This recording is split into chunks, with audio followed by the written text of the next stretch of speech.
This dam did not collapse, but the town below it still disappeared. It happened in just a few minutes. Part of a mountain fell into the reservoir, and the water jumped over the concrete wall like water over the edge of a glass. The disaster was called Vajont, and it was not just an accident. It was a tragedy that had been predicted. In Italy, among the Alps, engineers built one of the tallest dams of its time. It stood in a narrow gorge, beside a mountain called Monte Toc. The goal was to create a huge reservoir for hydroelectric power. The dam itself was strong, and that is the most frightening part of the story. The problem was not the wall. The problem was the mountain beside it.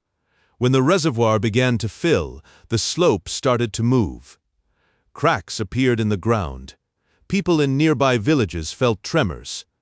Part of the mountain had already moved before, but the project continued.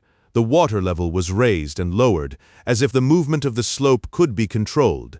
But the mountain was not a machine. It could not simply be adjusted. On the 9th of October, 1963, everything gave way.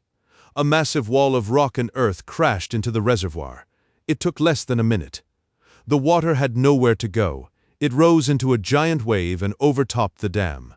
The concrete wall mostly survived, but the flood rushed into the valley below. The town of Longarone suffered the most. The wave came at night. People had almost no time to understand what was happening. In minutes, homes, streets, and entire families were destroyed. Around 2,000 people died, and the dam was still standing.